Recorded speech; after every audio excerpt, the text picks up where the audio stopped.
El defensor de las audiencias, una figura dentro de los medios de comunicación que responde al público y protege sus derechos. El defensor atiende las sugerencias, quejas, observaciones y señalamientos de los consumidores con respecto al contenido del medio. El defensor recibe y atiende las quejas de las audiencias sobre la exactitud, el equilibrio, la imparcialidad y el buen gusto en la cobertura de las informaciones, define la catedrática peruana Susana Herrera Damas.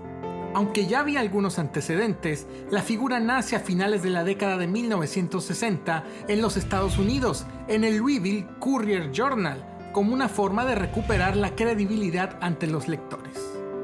Con el paso de los años, otros medios, tanto de Estados Unidos como de otros países, replican la figura del defensor de la audiencia en sus estructuras. Principalmente, aunque no de forma exclusiva, los medios de carácter público, sean estatales o no. En América Latina, países como México o Colombia han avanzado ampliamente en el establecimiento del defensor de las audiencias, al punto que existen leyes que regulan la figura, sus funciones e incluso los derechos de las audiencias y de las audiencias con discapacidades. En Panamá, medios impresos han tenido defensores del lector. Sin embargo, con el tiempo se ha eliminado la figura del organigrama. ¿Es momento de que en Panamá se retome la figura del defensor de las audiencias? ¿A quién le corresponde este personaje? ¿Quién defiende al público en Panamá? De esto y mucho más conversamos en esta ocasión. Que comience Contrapunto.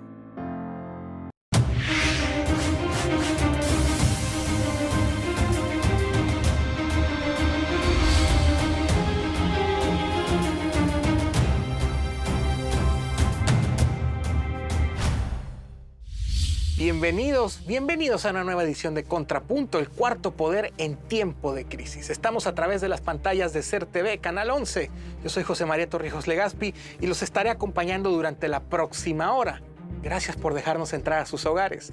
¿De qué vamos a hablar en esta ocasión? Vamos a hablar de un tema muy importante, ya lo han podido ver. Defensor de las audiencias. ¿Quién protege al consumidor de los medios? ¿Quién se encarga de velar por sus intereses? Tenemos a dos figuras muy importantes. Tenemos primero a la profesora Mileika Bernal, periodista y abogada, quien durante muchos años fue defensora del lector en varios medios impresos. Y en la segunda mitad del programa tenemos una sorpresa. Tenemos a un personaje que es muy popular, pero cuya identidad es anónima. Nadie sabe quién está detrás de ese nombre ni de esa imagen.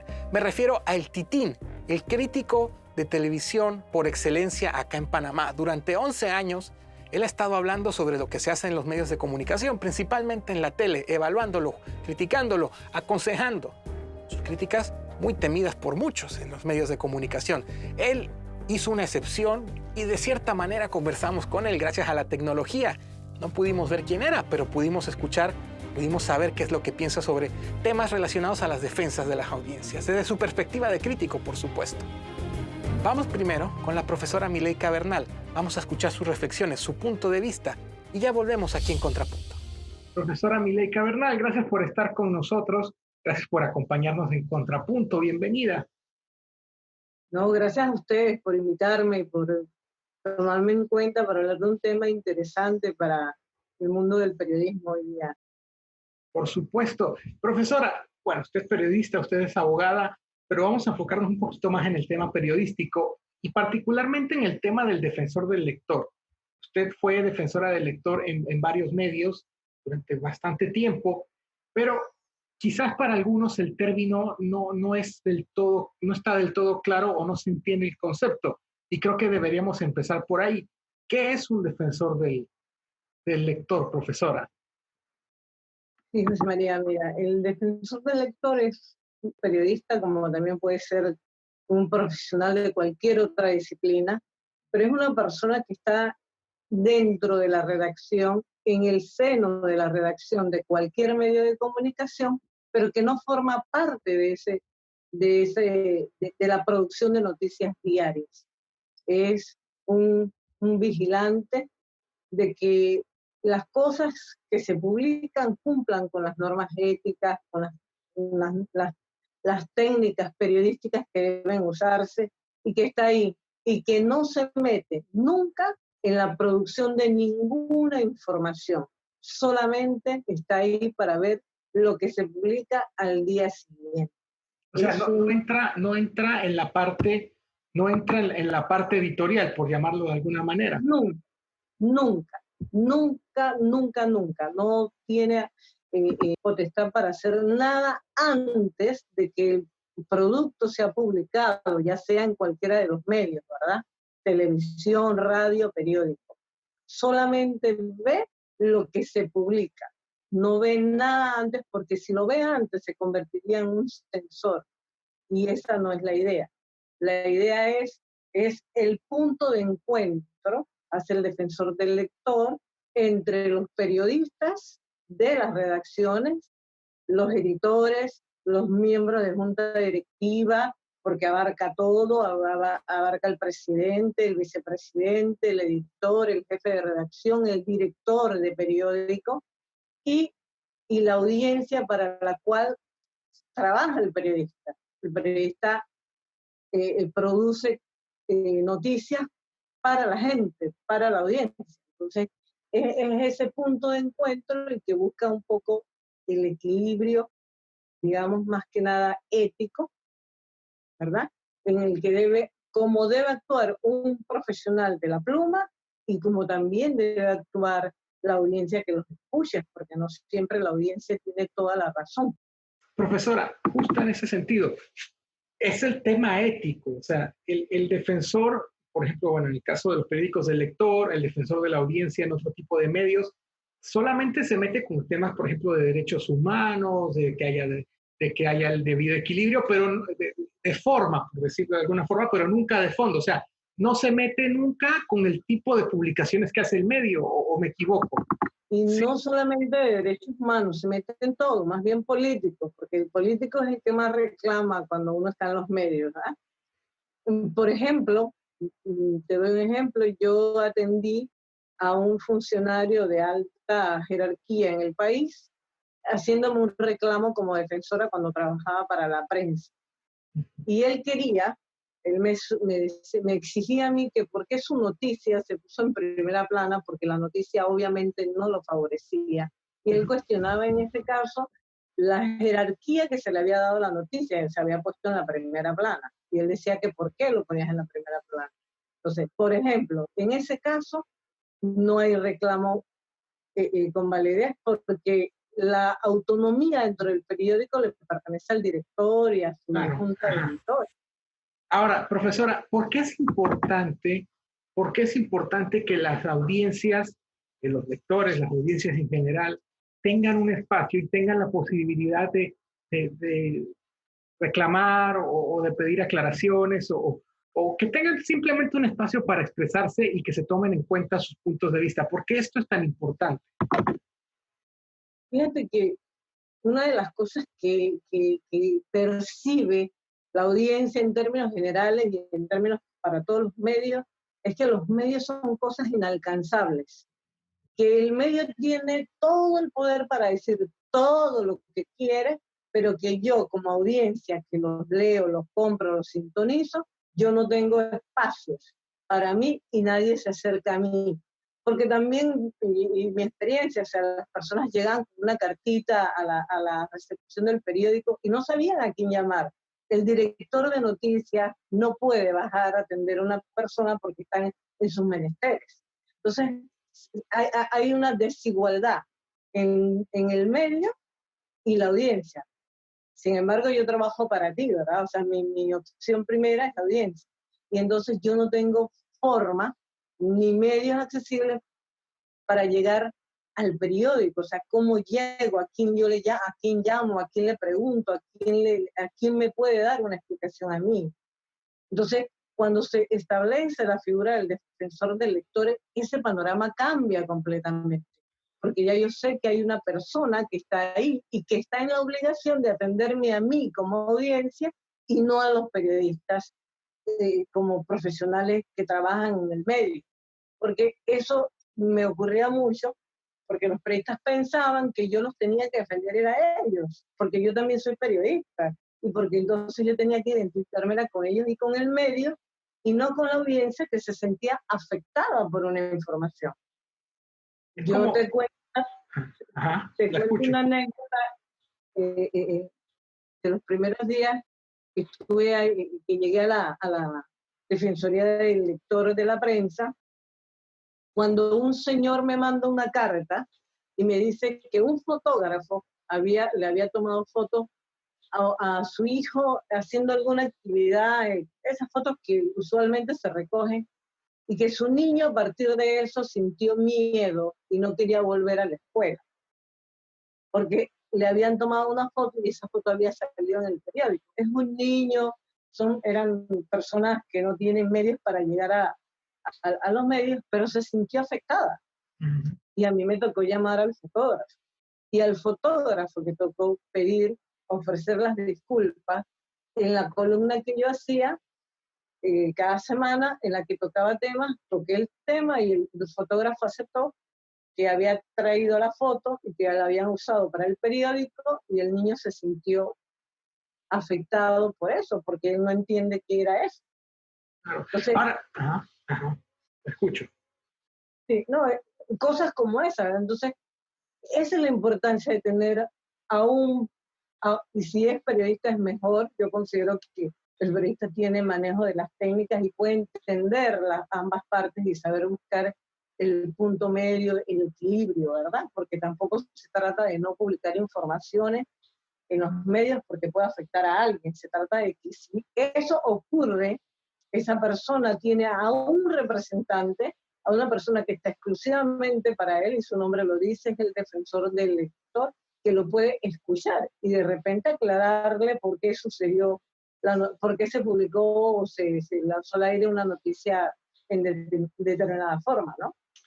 Ahora, profesora, la existencia de un defensor en un medio genera cambios en la forma en que los periodistas ejercen. Me refiero, hace que tomen en cuenta ciertos detalles que al principio no se tomaban en cuenta, mejora su desempeño a nivel periodístico, por decirlo de alguna manera. Mucho, José María. Le cambia el rostro al trabajo periodístico, porque yo recuerdo en mi ejercicio en que ellos sabían que yo que si había un reclamo, porque también uno parte del reclamo, pocas veces el defensor actúa por su propia cuenta en hacer una aclaración, generalmente porque se lo ha pedido una fuente, un lector, alguna miembro de la audiencia, digamos. Entonces, sí cambiaba mucho porque ya en la prensa, por ejemplo, sabían que cuando algo, si mandaban una carta, a veces se la mandaban a los propios periodistas, que ahí venía el descargo, porque entonces había que reparar.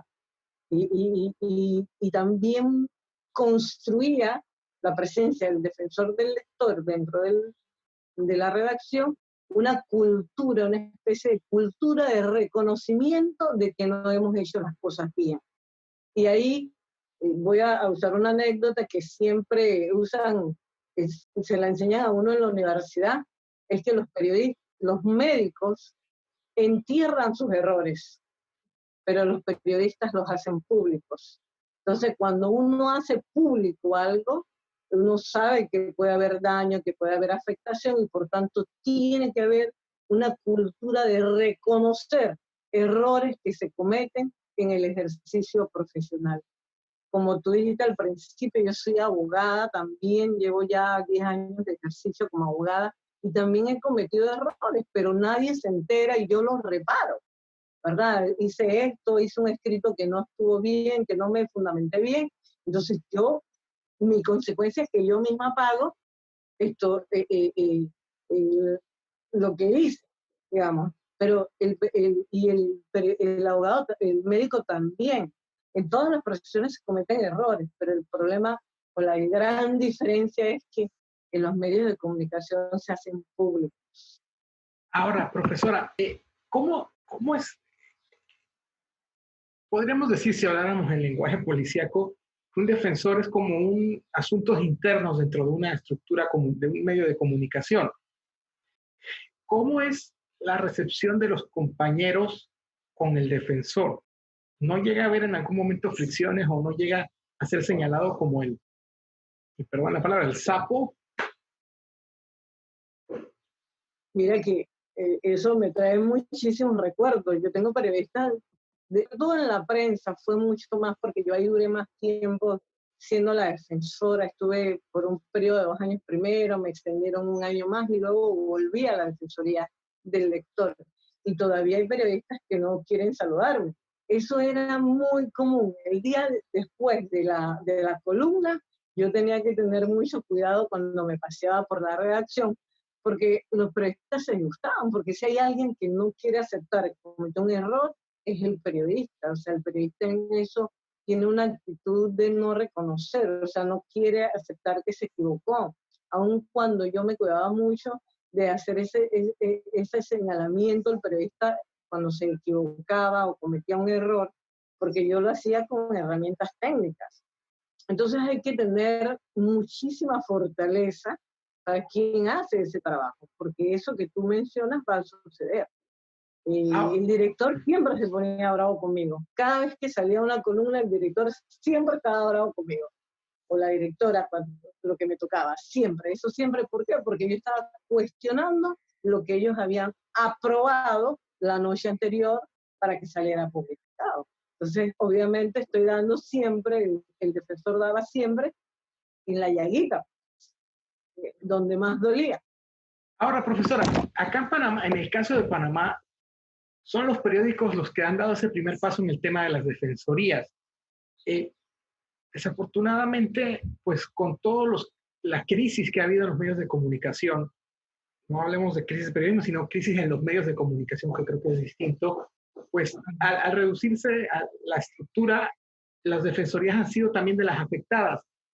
¿Cómo evalúa esto? ¿Es un retroceso? ¿Cómo lo ve usted? Creo que para mí es un retroceso, María, o sea, no le puedo llamar de otra manera, sino retroceso, porque lo que se había logrado en Panamá, partiendo de varios periódicos, porque no fue la prensa, La Estrella también, ahí también funcioné yo como defensora, estuvo otro periódico anteriormente, fue el que inició con la figura, y el desaparecerlas por las razones que sean, económicas, financieras, de manejo, de falta la ética, de todo lo que se le pueda nombrar, es un retroceso. Porque lo que se había construido de una forma dolorosa, porque como te dije, fácil no es, pero nadie dice que esa figura, ejercerla dentro de un medio va a ser fácil, pero desaparecerla ha sido, yo creo que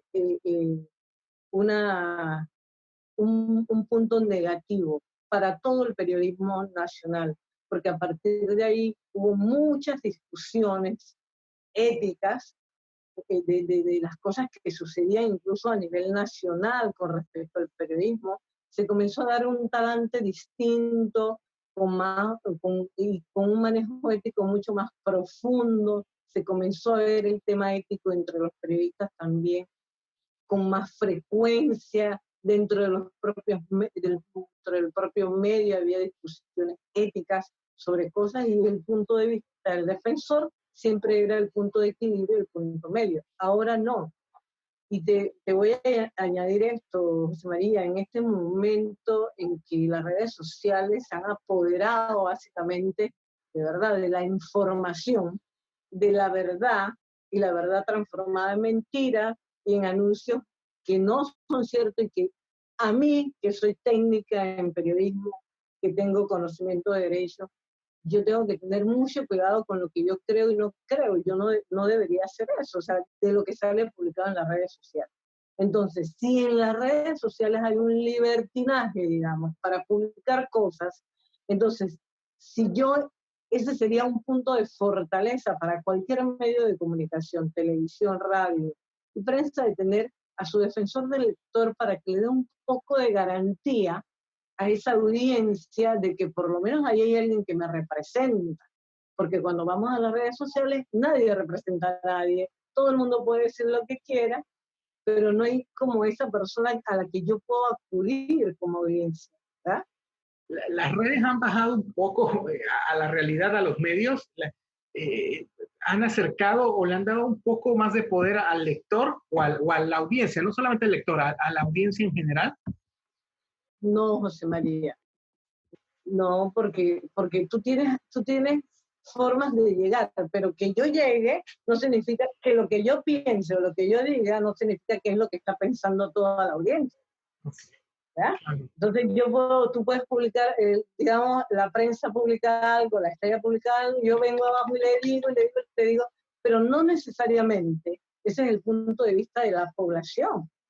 Y lo otro es que siempre tenemos intereses, María, siempre hay interés, ya sea porque yo sea, digamos, que yo sea católica, y entonces si alguien evangélico pone algo, yo salto y le digo todo lo que yo quiero. Entonces está muy, muy limitado a lo que yo pienso, a mis intereses, a mi formación. Y si hay algo que yo veo en las redes sociales hoy día, es que es lo que yo creo, lo que yo pienso, y no me importa ni lo que los demás piensen. O sea, porque yo digo que un sancocho es malo porque a mí no me gusta, no quiere decir que otra persona no le pueda gustar el sancocho. Profesora, usted es docente, periodista, se ha dedicado también a la docencia. ¿Cómo, cómo evalúan estos momentos? ¿Cómo está la ética? ¿O cómo estamos de ética en el periodismo actual acá en Panamá? ¿Cómo lo perciben? Yo siento y percibo, José María, porque obviamente no estoy en el tejemaneje de los medios ya, pero yo percibo por lo que veo, yo soy consumidora obviamente de los medios y tengo ahora un punto como más libre porque yo no me debo a ningún medio. Y yo siento que se ha dejado atrás la discusión del tema. José María, no es la ética, no es que pongo, mando a mi periodista a la calle a reportear y le pongo un policía detrás para que lo haga bien o lo haga mal.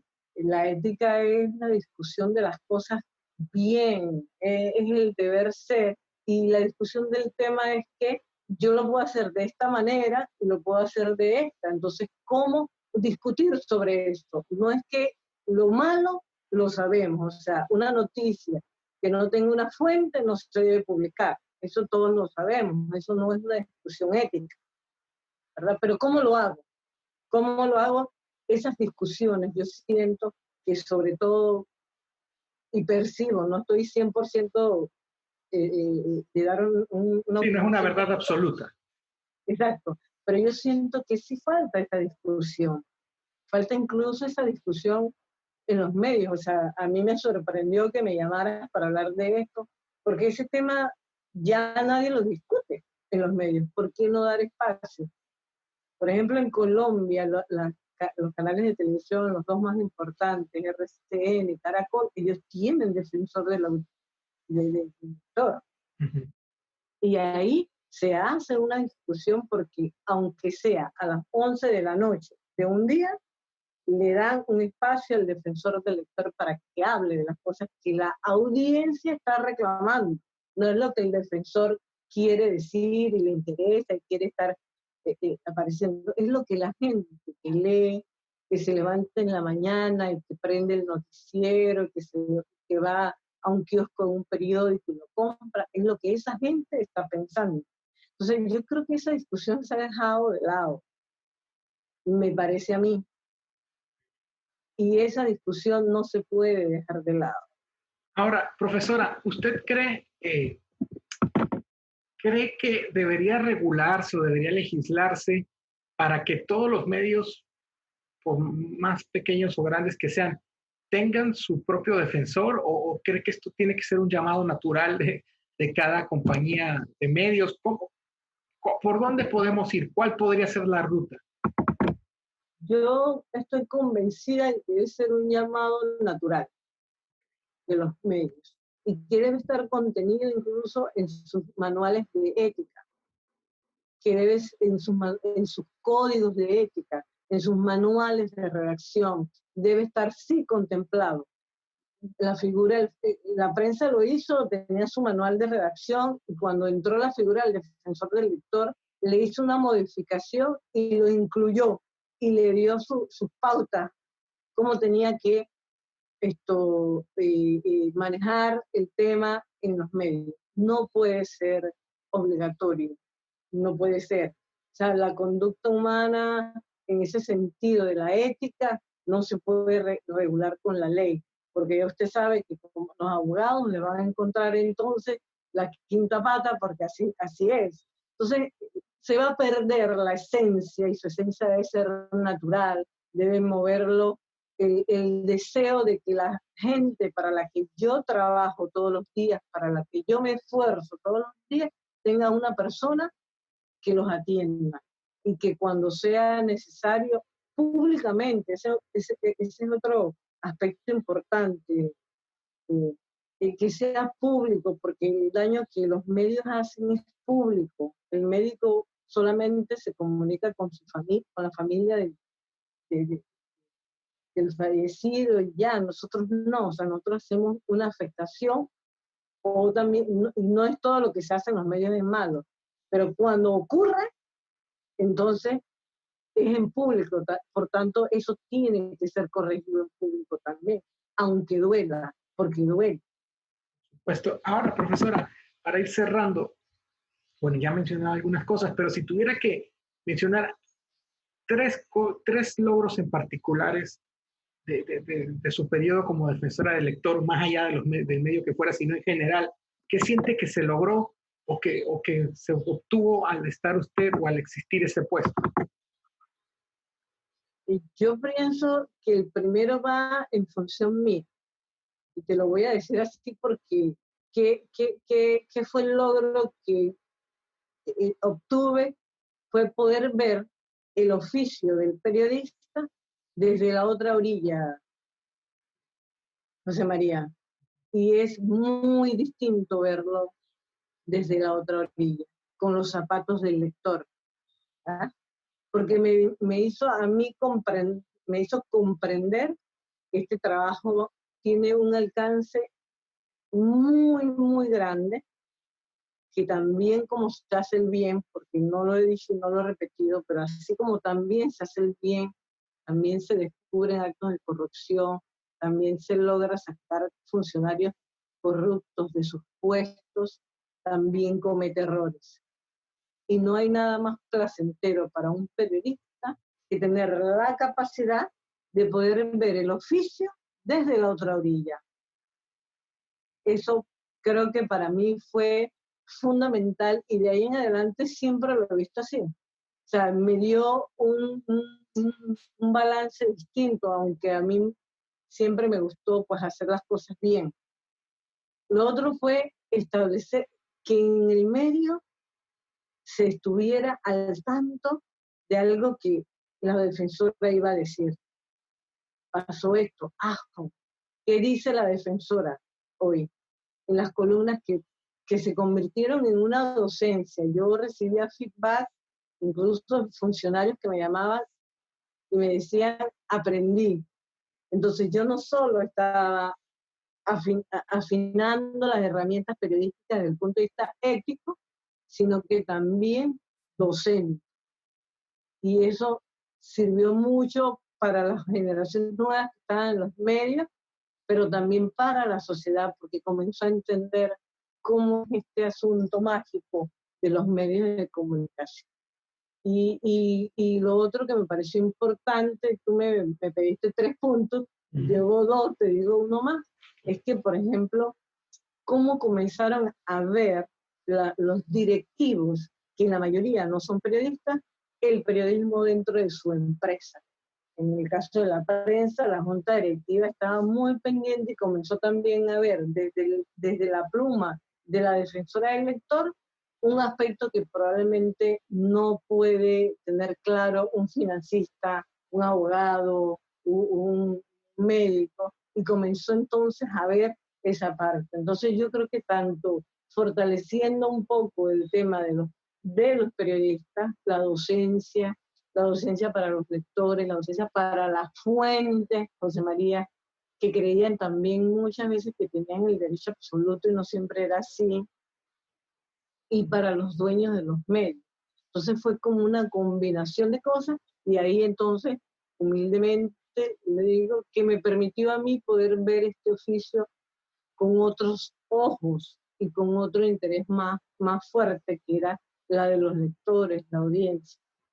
Por supuesto. Profesora, por último, usted lo mencionaba en algún momento, quizás nos hemos quedado rezagados en el tema de la protección de las audiencias y del espacio para las audiencias. Y usted me lo decía, que el tema no está en la agenda de muchos en este momento. ¿Por qué debería estar en agenda y por qué es importante que se tome en cuenta? Porque la ética es una construcción de día a día, María. No es que yo hoy estudié la ética, fui ética este mes y que yo tengo 11 meses para no serlo. Porque esto es de todos los días. Porque esto todos los días la probamos. Todos los días la probamos. Así como el medio construye ese momento histórico del país, del planeta, así mismo es la ética. O sea, como los medios se publican todos los días, usted todos los días tiene algo que discutir, que dialogar, que preguntar, que saber del ámbito ético. Eso va inherente al ejercicio profesional, de cualquier profesional. Los médicos, por ejemplo, ellos cuando pasa algo, ahí aparecen las auditorías. Eso no es como nosotros pensamos que no pasa nada. Eso pasa. Y se hacen reuniones todas las mañanas para discutir por qué este paciente falleció, qué pasó, quién no operó bien. Y nosotros no lo hacemos y deberíamos hacerlo todas las mañanas. Todas las mañanas cuando salimos a trabajar deberíamos tener ese diálogo primero con nosotros mismos, de saber qué voy a hacer, por qué tengo que hacerlo bien, a quién yo me debo, por quién yo estoy trabajando. O sea, yo no salgo a trabajar en la mañana a mi reportería pensando en que yo tengo que complacer al director del periódico o al director del noticiero, ni a mi editor.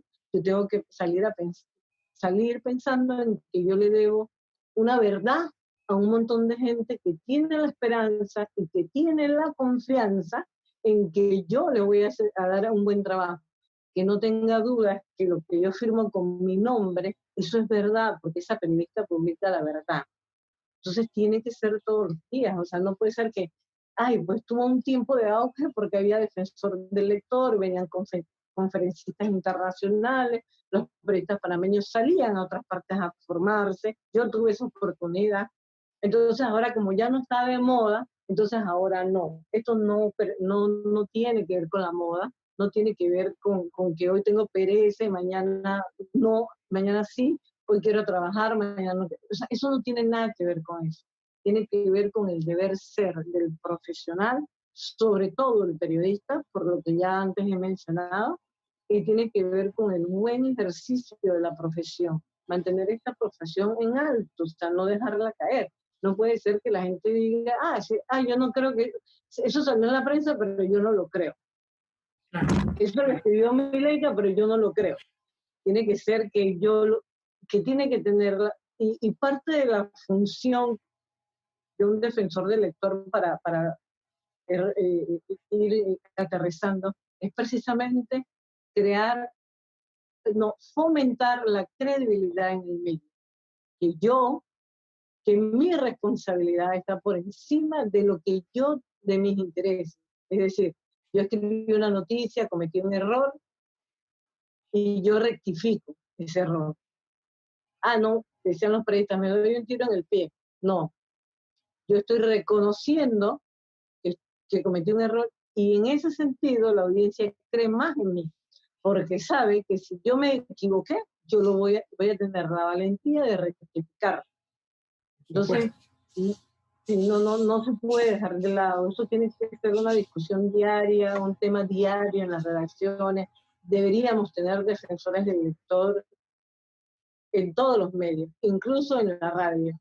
Le agradezco mucho el tiempo que nos brindó. Gracias por estar con nosotros en Contrapunto. Le deseo una excelente jornada y espero que nos podamos ver en una próxima ocasión. Cómo no, muchas gracias a ustedes por la invitación. Muchas gracias. Tenemos que hacer una pausa. Acabamos de escuchar a la profesora Mileika Bernal, defensora del lector en varios medios, su experiencia, su punto de vista, qué hay que hacer con las defensorías en los distintos medios de comunicación. Y cuando volvamos les tenemos la sorpresa, lo que usted ha estado esperando, al Titín, en exclusiva, desde algún punto de la ciudad capital, no sabemos dónde, pero aquí con nosotros en Contrapunto. Esto al volver de la pausa. Ya regresamos. Pronto regresamos.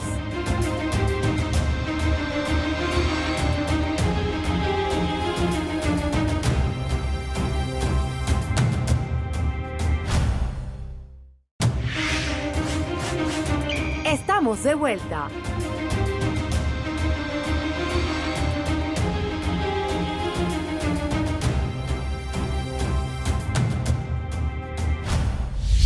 Estamos de vuelta en Contrapunto. Gracias por seguir con nosotros, gracias por acompañarnos. Ahora es el momento de ver lo que tanto usted ha esperado. En algún punto de Panamá, de la ciudad capital, del interior, no sabemos realmente dónde está.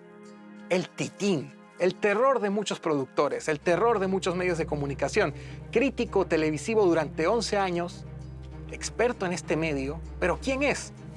No lo sabemos. Ha mantenido el anonimato durante todo este tiempo y en esta entrevista no es la excepción. Pudimos negociar con él, por llamarlo de alguna forma, y nos concedió la entrevista a través de chat. Nos permitió hacer el doblaje de lo que él va a estar diciendo, de lo que él va a estar comunicando. No es su voz, pero sí es su pensamiento. Bienvenido, Titín. Gracias por estar con nosotros aquí en Contrapunto, el cuarto poder en tiempo de crisis. El gusto es mío. Titín, me gustaría hablar con usted sobre quién defiende las audiencias. Nadie defiende a las audiencias en Panamá. A los medios, sin generalizar, tampoco le importa que existan ni profesionales ni entes que lo hagan. Para los medios, las audiencias son importantes como números de rating, share o lectoría, nada más. Cuando lo contacté la primera vez, usted me dijo que no es defensor de las audiencias. Sin embargo, usted es crítico de medios de comunicación, críticos de televisión. ¿No cree que en su función, en su labor, pues se acerca un poco a este puesto de defensor? ¿No lo ve así? No soy defensor de las audiencias. Y sería arrogante de mi parte ese título, que nadie me ha dado en este país, donde montones son expertos en todo. Pero sí busco que reaccionen con mis críticas. Que sepan que tienen el poder de poner a temblar a los medios con un arma mortal que se llama control remoto. Que se den a respetar por quienes trabajan en los medios y que los medios comprendan que los tiempos de aceptar basofia televisiva se acabaron hace años. En 11 años criticando medios hice que mis lectores despertaran, a favor o en contra, pero que reaccionaran. Y eso llevó a que algunos medios prestaran más atención a quienes deben ser importantes siempre. ¿Quién consume tu marca? No la agencia de publicidad. ¿Por qué es importante, como usted dice, que el público entienda que tiene poder cuando cambia de emisora, cuando cambia de canal o incluso cuando busca otra página web? ¿Por qué eso es importante? La información es poder. Un público exigente en contenido noticioso, deportivo y de entretenimiento no es manipulable. Cuando en los medios saben que ese que te sintoniza no es tonto, que sabe y que maneja información, se cuidan de sobreestimar a las audiencias. Por eso es importante que la audiencia no solo exija contenido de calidad, también que comprenda cómo funcionan los medios y quién es quién en cada uno. ¿Por qué es importante, o mejor dicho, un público exigente obligaría a los medios a cambiar algunas de sus prácticas? Sí los obligaría, o mínimamente a pensar bien lo que ofrecerán. Hay ejemplos de medios que después de una crítica corrigieron lo incorrecto. Y no fue por mi crítica, claro, por la reacción que ellos recibieron a ella. Esto es simple. Luces, cámara, redacción. Antes era acción, ahora es acción de las audiencias. Durante un tiempo, la prensa y la Estrella de Panamá tuvieron defensores del lector. Esa figura del defensor de la audiencia no la hemos visto ni en radio ni en televisión acá en Panamá. ¿Cree que en algún momento podría existir, cree que se podría traer o institucionalizar el defensor de las audiencias? El tema con el defensor del lector en los medios locales es que eran colaboradores del mismo medio, no una persona externa. Como usted sabe, por la arrogancia y el ego en nuestro medio, creemos que nadie sabe más que nosotros. Eso hacía imposible ejercer con libertad y crudeza que ese cargo requiere. Con todo respeto, los defensores que han tenido los medios quedaron siendo recepcionistas de quejas y no analistas de contenido. Ahí la diferencia. El defensor debe ser apoyado por el director y presidente del medio. Y es muy difícil que públicamente un director diga semanalmente, sí, me equivoqué. A alguien que está debajo de él o de ella en jerarquía. ¿Qué habría que hacer? ¿De dónde tiene que venir el impulso, la fuerza para que los medios tengan esa autocrítica y le brinden ese espacio a las audiencias para defenderse? Si la cabeza del medio no tiene la capacidad de la autocrítica y un error lo publican en una esquina que nadie verá, ¿usted cree que lo harán con la misma proporción del error? Yo creo que no. Si no viene de la cabeza y con libertad absoluta, no lo harán. Los medios locales respetan a sus audiencias. Los medios locales respetan a las audiencias cuando les conviene. Un ejemplo muy sencillo, te anuncian un horario de un show, telenovela o lo que sea, y lo inician cuando a ellos les da la gana. Ahora se inventaron ese horario de que después de. ¿Eso es respetar a las audiencias? No. Que me digan qué reloj tiene esa hora de después de. Usted comenta que alguien dentro de la estructura de un medio no es quizás el más adecuado para ser defensor. Entonces, ¿de dónde tiene que venir? ¿De afuera? ¿Una organización independiente?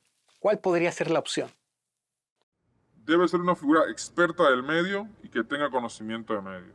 Periodismo, agencia de publicidad, etc. El 360 de la industria, porque las acciones de los medios muchas veces, no por decir casi siempre, vienen por complacer al anunciante y no a la audiencia. Desde que se miden las audiencias, inició el descontrol de la calidad. El número importa más para venta que para darle comida chatarra a la gente. Si no tienes a una persona que comprenda eso, no hará un análisis con todas las aristas de ese tema. No creo que deba ser una organización.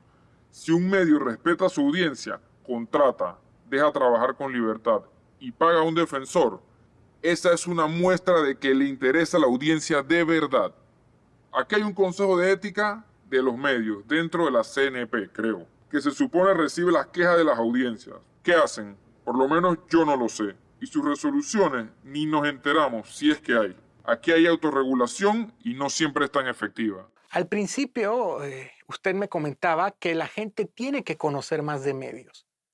¿Dónde se aprende eso? ¿Quién me lo enseña?